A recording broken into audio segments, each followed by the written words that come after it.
नमस्कार, आप सभी का स्वागत है डीडी न्यूज पर। आपके साथ मैं हूं मुकुल शर्मा। इस वक्त की तमाम बड़ी खबरें जो हैं उनसे आपको रूबरू कराएंगे, लेकिन सबसे पहले नजर डाल लेते हैं हेडलाइंस पर। पश्चिम बंगाल के कूच बिहार में पीएम मोदी की रैली, राहुल गांधी के असम में 3 चुनावी रैली, केरलम के कोझिकोड में अमित शाह का मेगा रोड शो।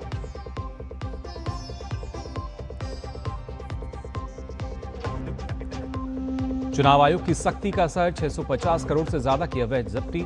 शीर्ष पर पश्चिम बंगाल, चुनाव प्रक्रिया को निष्पक्ष, पारदर्शी और भयमुक्त बनाने के लिए व्यापक तैयारियां।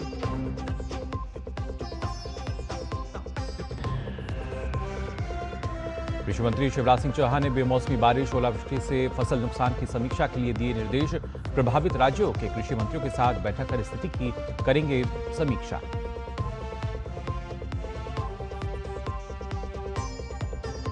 लोगों को एलपीजी सिलेंडर बुक करने के लिए डिजिटल माध्यमों का उपयोग करने पर जोर। अवैध लेन देन को रोकने के लिए डिलीवरी ऑथेंटिकेशन कोड आधारित एलपीजी डिलीवरी में भारी वृद्धि।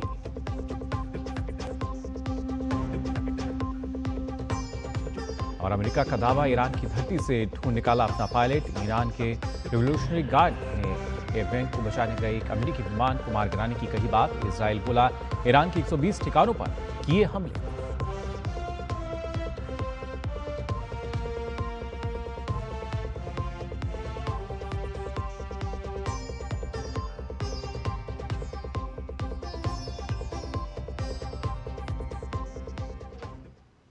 और आइए बुलेटिन की शुरुआत करते हैं चुनावी राज्य से जुड़ी खबरों के साथ, यानी सबसे पहले बात जनादेश की।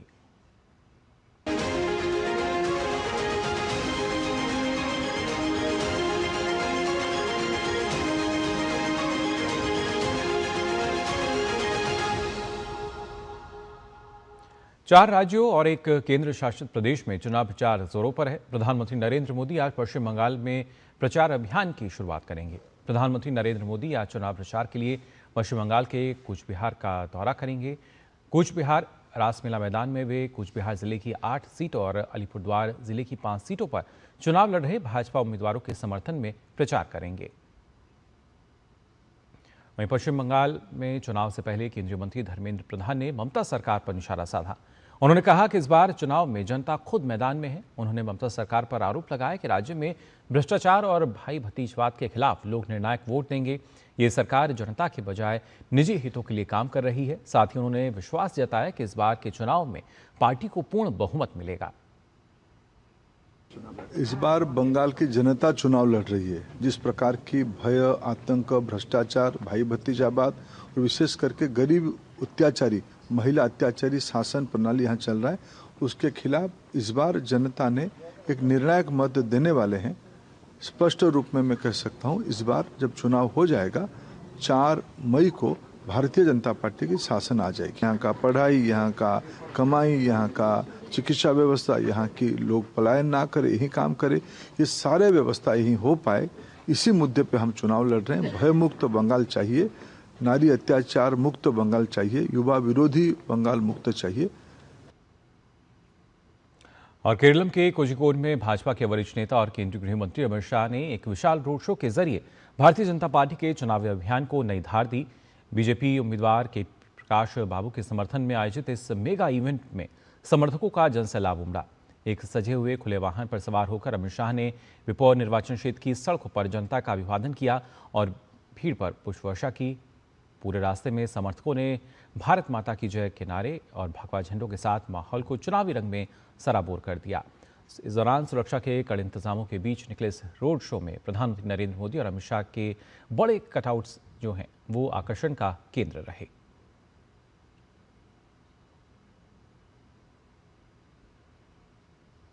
और आइए अब सीधा रुख करेंगे एर्नाकुलम का, जहां पर अमित शाह जनसभा को संबोधित कर रहे हैं। मिशन के तहत अपने कोची को चुनकर 98 बड़ी योजनाएं, 2000 करोड़ की योजनाएं कोची के लिए देने का काम नरेंद्र मोदी जी ने किया। സുഹൃത്തുക്കളെ, നരേന്ദ്രമോദി നേതൃത്വം നൽകുന്ന ഈ ഒരു കേന്ദ്ര സർക്കാർ കൊച്ചിയുടെ വികസനത്തിനായിട്ട് ഏകദേശം 2000 കോടി രൂപയുടെ സ്മാർട്ട് സിറ്റി പദ്ധതികളാണ് വിഭാവനം ചെയ്ത് നടപ്പിലാക്കിക്കൊണ്ടിരിക്കുന്നത്। भाइयों बहनों, कोची मेट्रो फेज 2 275 करोड़ रुपया, भारत सरकार ने दिया और इसके साथ साथ 600 करोड़ रुपए की लोन की गारंटी भी दी है। കൊച്ചി മെട്രോയുടെ രണ്ടാം ഘട്ട വികസനത്തിനായിട്ട് കേന്ദ്ര സർക്കാർ അനുവദിച്ചത് 275 കോടി രൂപയാണ് ഇതിനോടകം തന്നെ. അത് മാത്രമല്ല, ഈ ഇതേ കാര്യത്തിനായിട്ട് 600 കോടി രൂപയുടെ ഒരു ലോണിന് വേണ്ടിയിട്ടുള്ള ഗ്യാരണ്ടിയും കേന്ദ്ര സർക്കാർ തന്നെയാണ് നൽകിയിരിക്കുന്നത്. भाइयों बहनों, बीजेपी की नीति बड़ी स्पष्ट है, justice to all, appeasement to none.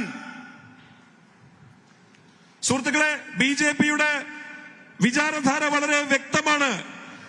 എല്ലാവർക്കും സമത്വം, എല്ലാവർക്കും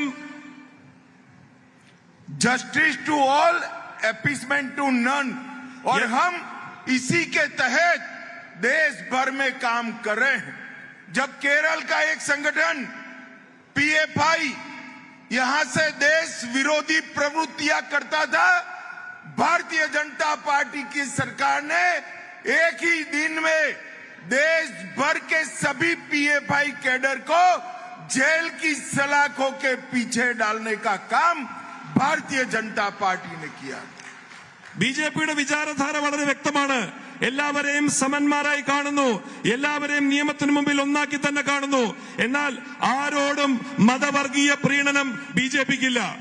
നോക്കൂ, ഈ കേരളത്തിലെ ഒരു സംഘടനയായ പോപ്പുലർ ഫ്രണ്ട് ഓഫ് ഇന്ത്യ ഇന്ന് ഇന്ത്യയിൽ പടർന്നു പന്തലിച്ച് തീവ്രവാദത്തിന് അനുകൂലമായി തീരുമാനമെടുത്തപ്പോൾ ഒരൊറ്റ ദിനം കൊണ്ട് തന്നെ ഈ ഇന്ത്യയിൽ അവരുടെ എല്ലാ കേന്ദ്രങ്ങളിലും റെയ്ഡ് നടത്തിക്കൊണ്ട് ദേശവിരുദ്ധ ശക്തികളായിട്ടുള്ള പോപ്പുലർ ഫ്രണ്ടുകാരെ എല്ലാവരെയും പിടിച്ചകത്തിടുവാനുള്ള ഒരു നട്ടൽ ഈ കേന്ദ്ര സർക്കാർ കാണിച്ചിട്ടുണ്ട്.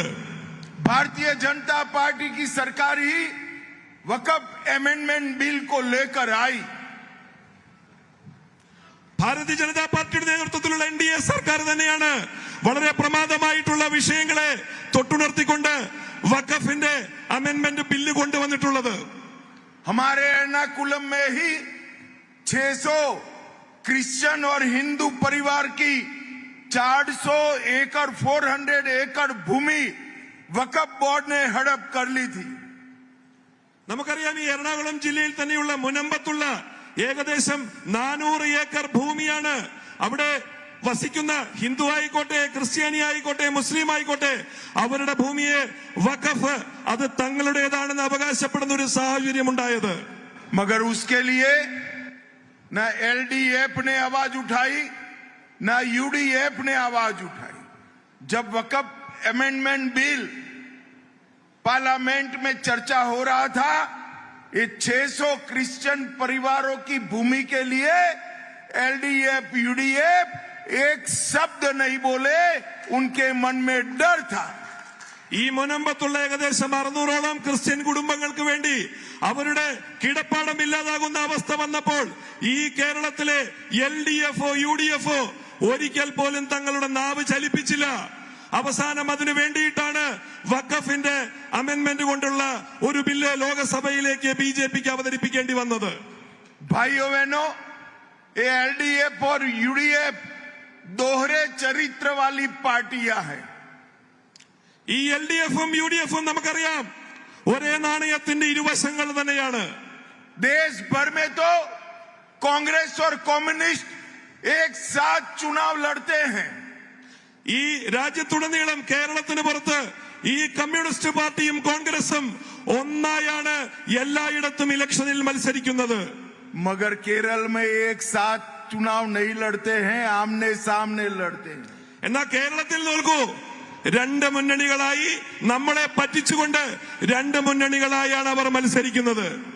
देश भर में कांग्रेस और कम्युनिस्ट इलू इलू करते हैं और केरल में एक दूसरे का विरोध करते हैं.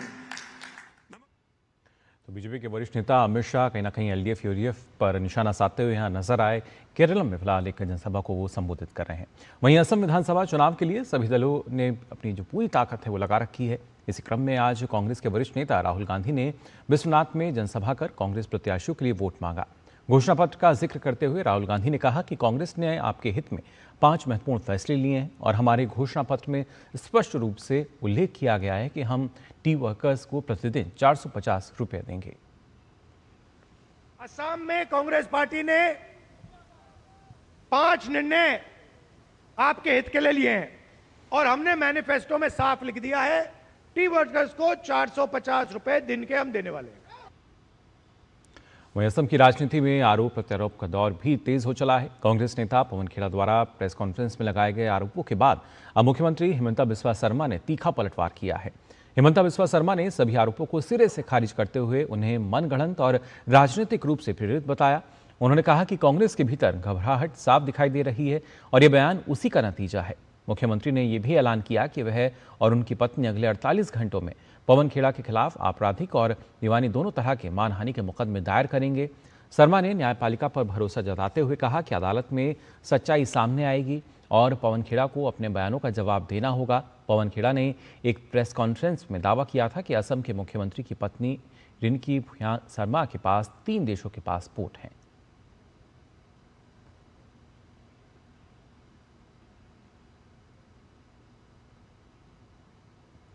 केरलम के तिरुवनंतपुरम में केंद्रीय स्वास्थ्य मंत्री जेपी नड्डा ने स्वास्थ्य आउटरीच कार्यक्रम के चिकित्सा पेशेवरों से संवाद किया।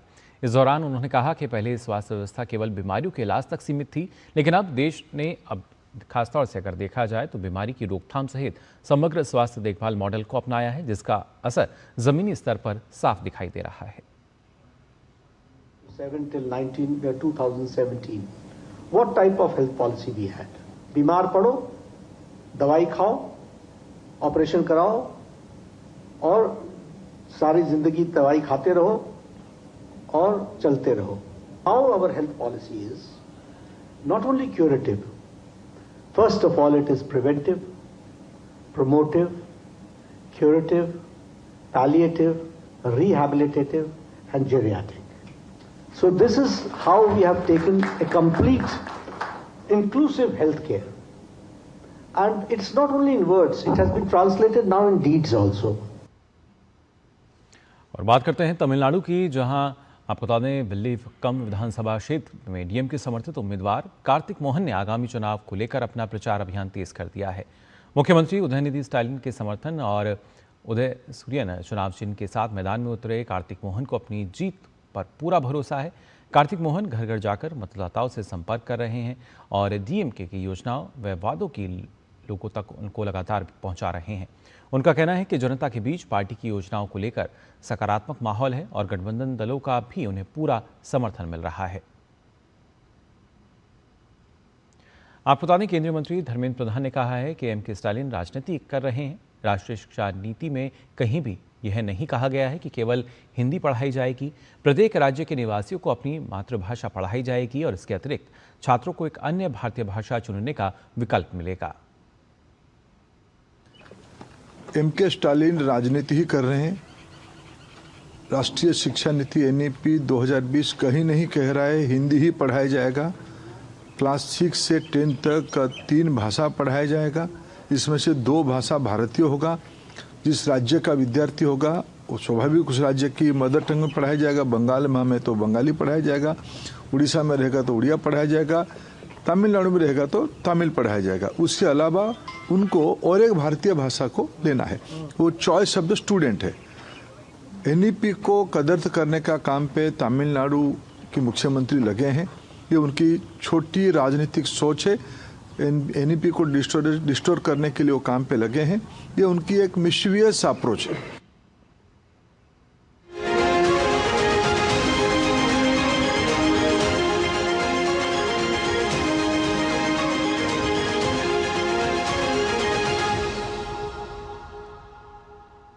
तो चुनाव से जुड़ी तमाम ये खबरें आपने देखी। रुक करेंगे अब जो और खबरें हैं उनका भी, लेकिन उससे पहले यहां रुक रहे हैं छोटे से ब्रेक के लिए, जल्द लौटते हैं।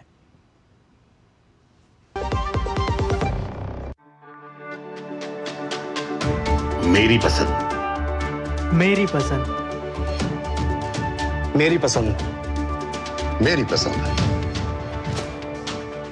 हमारी पसंद, हम सबकी पसंद। मजबूत देश का मजबूत सरिया हो गया स्टील।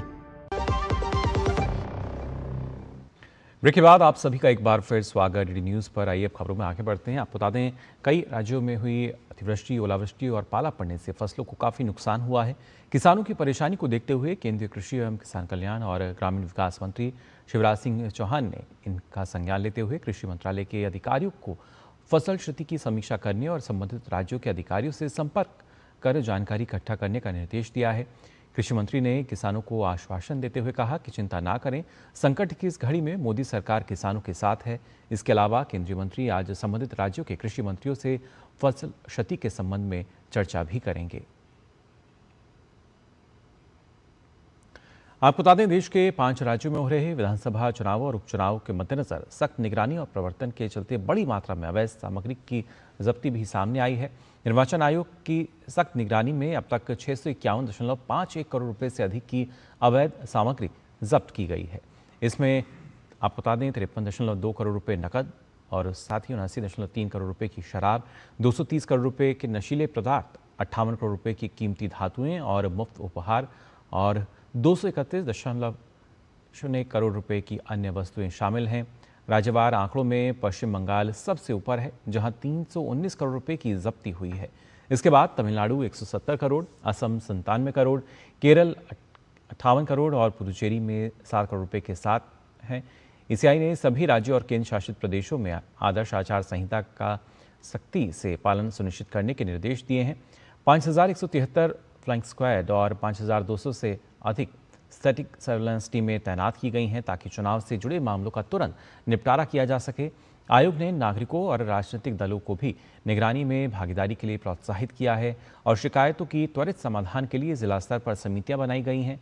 आपको बता दें, ईसीआई नेट पर सी विजिल मॉड्यूल के जरिए उल्लंघनों की रिपोर्टिंग की सुविधा भी उपलब्ध है। निर्वाचन आयोग ने यह भी स्पष्ट किया है कि प्रवर्तन एजेंसियां जांच और निरीक्षण के दौरान आम नागरिकों को अनावश्यक असुविधा या उत्पीड़न का सामना न करने दें।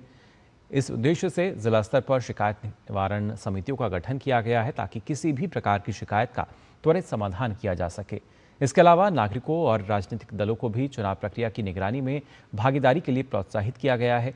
आयोग ने ईसीआई नेट पर उपलब्ध सी विजिल मॉड्यूल के माध्यम से आदर्श आचार संहिता के उल्लंघनों की रिपोर्ट करने की सुविधा प्रदान की है, जिससे पारदर्शिता और जवाबदेही को और अधिक मजबूत किया जा सके। आपको बता दें, प्रधानमंत्री नरेंद्र मोदी ने राष्ट्रीय समुद्र दिवस के अवसर पर देश की समृद्ध समुद्री विरासत को याद करते हुए इस क्षेत्र से जुड़े लोगों के योगदान को सराहा। प्रधानमंत्री ने सोशल मीडिया प्लेटफॉर्म एक्स पर एक वीडियो शेयर करते हुए लिखा कि राष्ट्रीय समुद्री दिवस हमें भारत की गौरवशाली समुद्री परंपरा और इस क्षेत्र में कार्यरत लोगों की अहम भूमिका की याद दिलाता है। साथ ही उन्होंने कहा कि इनकी मेहनत और समर्पण देश की अर्थव्यवस्था, व्यापार और कनेक्टिविटी को मजबूत बनाने में महत्वपूर्ण भूमिका निभाती है।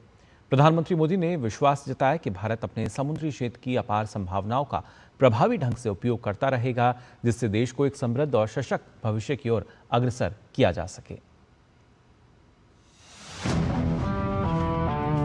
21वीं सदी के इस कालखंड में भारत का मैरीटाइम सेक्टर तेज गति और ऊर्जा के साथ आगे बढ़ रहा है। हमने 100 साल से ज्यादा पुराने कॉलोनियल शिपिंग लॉज को हटाकर 21st सेंचुरी के मॉडर्न और फ्यूचरिस्टिक लॉज लागू किए हैं। ये नए कानून स्टेट मैरीटाइम बोर्ड्स को एम्पावर करते हैं, सेफ्टी और सस्टेनेबिलिटी को बल देते हैं और साथ ही पोर्ट मैनेजमेंट में डिजिटलाइजेशन का भी विस्तार करते हैं। मैरीटाइम इंडिया विजन के तहत 150 से अधिक नए इनिशिएटिव शुरू किए गए। इनसे मेजर पोर्ट्स की कैपेसिटी लगभग दोगुनी हुई है। टर्न अराउंड टाइम में भारी कमी आई है। क्रूज टूरिज्म को भी नई गति मिली है। हमें गर्व है कि आज भारत के पोर्ट डेवलपिंग वर्ल्ड के सबसे एफिशिएंट पोर्ट में गिने जाते हैं। कई मामलों में तो वो डेवलप्ड वर्ल्ड के पोर्ट से भी बेहतर प्रदर्शन कर रहे हैं। और आपको बता दें, पश्चिम एशिया में जारी तनाव के बीच भारत सरकार ने देश में ईंधन आपूर्ति, समुद्री संचालन और विदेशों में रह रहे भारतीयों की सुरक्षा को लेकर व्यापक तैयारियां की हैं। सरकार ने साफ किया है कि देश में पेट्रोल, डीजल और एलपीजी की कोई कमी नहीं है और लोगों से अफवाहों पर ध्यान न देने और केवल आधिकारिक स्रोतों पर भरोसा करने की अपील की गई है। केंद्र सरकार की ओर से एक बयान में बताया गया है कि एलपीजी आपूर्ति को सुचारू बनाए रखने के लिए कई कदम उठाए गए हैं। डीएसी आधारित डिलीवरी आपको बता दें 53% से बढ़कर 90% तक पहुंच गई है। एक दिन में 51 लाख से अधिक घरेलू सिलेंडर वितरित किए गए हैं, जबकि 5 किलो वाले छोटे सिलेंडरों की बिक्री 90,000 से अधिक रही है। वहीं मार्च 2026 से अब तक करीब 6.6 लाख छोटे सिलेंडर जो हैं वो बिक चुके हैं। सरकार ने नागरिकों को डिजिटल माध्यम से एलपीजी बुकिंग करने और अनावश्यक रूप से एजेंसी जाने से बचने की सलाह दी है। साथ ही देश में पाइप नेचुरल गैस यानी कि पीएनजी का विस्तार भी तेज़ी से हो रहा है। मार्च से अब तक करीब 3.6 लाख कनेक्शन जो हैं वो चालू किए जा चुके हैं और 3.9 लाख नए पंजीकरण भी इस दौरान देखने को मिले हैं। रिफाइनरियां पूरी क्षमता के साथ काम कर रही हैं और पेट्रोल डीजल का पर्याप्त स्टॉक भी उपलब्ध है। वहीं बढ़ते कच्चे तेल की कीमतों के असर को कम करने के लिए सरकार ने पेट्रोल और डीजल पर आपको बता दें 10 रुपये प्रति लीटर एक्साइज ड्यूटी भी घटाई है। सरकार ने होर्डिंग और ब्लैक मार्केटिंग पर सख्ती करते हुए मार्च से अब तक करीब 50,000 से अधिक सिलेंडर जब्त किए हैं। केरोसिन की अतिरिक्त 48,000 किलोलीटर आपूर्ति राज्यों को दी गई है ताकि एलपीजी पर दबाव कम किया जा सके। सरकार ने जमाखोरी और कालाबाजारी पर सख्ती करते हुए अभी तक अगर देखा जाए 50,000 से अधिक जो सिलेंडर हैं वो यहाँ पर जब्त किए हैं। और इसके साथ साथ अलग अलग स्तर पर हम देख पा रहे हैं किस तरीके से जो जमाखोर हैं, यहाँ कालाबाजारी है, उसके खिलाफ कार्रवाई भी यहाँ पर की जा रही है। साथ ही सरकार ने स्पष्ट किया है कि समुद्री क्षेत्र में सभी भारतीय नाविक सुरक्षित हैं और देश के सभी बंदरगाह सामान्य रूप से संचालित हो रहे हैं। खाड़ी क्षेत्र में 17 भारतीय जहाज़ों और 460 नाविकों पर नज़र रखी जा रही है। वहीं विदेशों से अगर बात की जाए तो भारतीयों की वापसी भी सुरक्षित रूप से जारी है। 28 फरवरी से अब तक करीब अगर देखा जाए 7,02,000 से अधिक लोग भारत सुरक्षित लौट चुके हैं। ईरान में फंसे 345 भारतीय मछुआरों को सुरक्षित वापस लाया गया और उड़ानों की स्थिति भी धीरे धीरे सामान्य हो रही है। हालांकि विदेश मंत्रालय 24 घंटे स्थिति पर नज़र बनाए हुए है। अमेरिकी राष्ट्रपति डोनाल्ड ट्रंप ने दावा किया है कि ईरान में मार गिराए गए फाइटर जेट के दूसरे क्रू मेंबर को सुरक्षित रेस्क्यू कर लिया गया।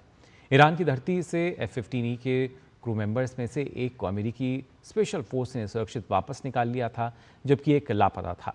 ट्रंप ने इस मिशन को अमेरिकी सैन्य इतिहास का सबसे जांबाज सर्च एंड रेस्क्यू ऑपरेशन करार दिया है। सोशल मीडिया ट्रुथ पर अमेरिकी राष्ट्रपति ने बताया कि क्रू मेंबर ऑफिसर, जो एक बहुत सम्मानित कर्नल भी हैं, अब सुरक्षित हैं। यह जाबाज अफसर दुश्मन की सीमा के काफ़ी अंदर फंस गया था और ईरानी लड़ाके लगातार उनकी घेराबंदी कर रहे थे। दर्जनों आधुनिक विमानों ने हमला बोलकर इस रेस्क्यू को अंजाम दिया। इसके अलावा ट्रंप ने बताया कि कल यानी शनिवार को एक और पायलट के सफल रेस्क्यू जो है किया गया है, जिसे सुरक्षा कारणों से कन्फर्म नहीं किया गया क्योंकि दूसरे रेस्क्यू ऑपरेशन को खतरे में नहीं डालना चाहते थे वे। अमेरिकी सेना ने इतिहास में ये पहली बार है जब 2 अमेरिकी पायलटों को दुश्मन के इलाके में अलग अलग जगहों से बचाया है। और वहीं आपको बता दें, जंग के 37वें दिन आज ईरान ने कुवैत पर एक बड़ा हमला किया। ईरान ने कुवैत के 2 बिजली और जल शोधन संयंत्रों पर ड्रोन से हमला किया। इससे दोनों संयंत्रों को नुकसान पहुंचा है। 2 बिजली संयंत्रों से उत्पादन होना बंद हो गया है, जिस कारण से ये सेवा से अब बाहर हो गए हैं। वहीं कुवैत पेट्रोलियम कॉरपोरेशन ने कहा है कि ड्रोन हमले के बाद उसके सुवेक ऑयल सेक्टर कॉम्प्लेक्स में आग लग गई। हालांकि इन हमलों में किसी के हताहत होने की खबर नहीं है। ईरान ने बहरीन, यूएई के एल्यूमिनियम प्लांट और इसराइल पर भी हमले किए। इससे पहले अमेरिकी के राष्ट्रपति आपको बता दें डोनाल्ड ट्रंप ने ईरान को हॉर्मुज स्ट्रेट को खोलने के लिए 48 घंटे का अल्टीमेटम भी दिया। उन्होंने सोशल मीडिया पोस्ट में कहा कि ईरान के पास समझौता करने या स्ट्रेट खोलने के लिए अब केवल 48 घंटे शेष हैं। उन्होंने याद दिलाया कि पहले उन्होंने ईरान को 10 दिन की मोहलत दी थी। साथ ही उन्होंने चेतावनी दी कि समय सीमा पूरी होने पर ईरान को गंभीर परिणामों का सामना करना पड़ सकता है। इस बीच उन्होंने युद्ध समाप्त करने के लिए कूटनीतिक समाधान की भी बात दोहराई है। ट्रंप अब तक हॉर्मुज खोलने के लिए ईरान को 3 बार अल्टीमेटम दे चुके हैं। उन्होंने कहा कि ईरान अगर ऐसा नहीं करता तो उसके ऊर्जा ठिकानों को निशाना बनाया जाएगा। वहीं ईरान ने अमेरिकी राष्ट्रपति डोनाल्ड ट्रंप के अल्टीमेटम को खारिज कर दिया है। ईरानी सेना में जनरल अली अब्दुल्लाही अली आबादी ने कहा है कि ट्रंप का बयान बेबस, घबराहट और बेवकूफ़ी भरा है। उन्होंने कहा कि इस तरह की धमकी का मतलब है कि ट्रंप के लिए जहन्नुम के दरवाजे खुल जाएंगे। वहीं आरजीसी के प्रवक्ता इब्राहिम ज़ुल्फ़िकारी ने चेतावनी दी है कि अगर इलाके में तनाव बढ़ा तो पूरे इलाके को नरक में बदल देंगे। साथ ही उन्होंने इजराइल और अमेरिकी ठिकानों पर ड्रोन और मिसाइल से हमले का दावा भी किया। अमेरिका के राष्ट्रपति डोनाल्ड ट्रंप ने कहा है कि तेहरान में किए गए एक भीषण हमले में कई ईरानी सैन्य नेताओं को खत्म कर दिया गया है। राष्ट्रपति ट्रंप ने सोशल मीडिया पोस्ट में अमेरिकी सेना के कार्रवाई का वीडियो भी साझा किया, जिसमें उन्होंने सैन्य नेताओं के मारे जाने की बात कही है। साथ ही उन्होंने ये भी कहा कि इस हमले में और भी काफ़ी नुकसान हुआ है। पश्चिम एशिया में बढ़ते तनाव के बीच ईरान के महशर पेट्रोकेमिकल क्षेत्र में इजराइल ने हमला किया। इलाके में इस दौरान भीषण आग और धुएं के गुबार देखे गए। ईरानी मीडिया के अनुसार इस हमले में 5 लोग घायल हुए हैं। फिलहाल प्रशासन का आग पर काबू पाने का दावा किया जा रहा है। इस हमले की जिम्मेदारी इजरायली प्रधानमंत्री बेंजामिन नेतन्याहू ने ली है। उनका कहना है कि इजराइल ने इस संयंत्र को निशाना बनाया है क्योंकि यहाँ विस्फोटक और मिसाइल सामग्री बनाए जा रहे थे।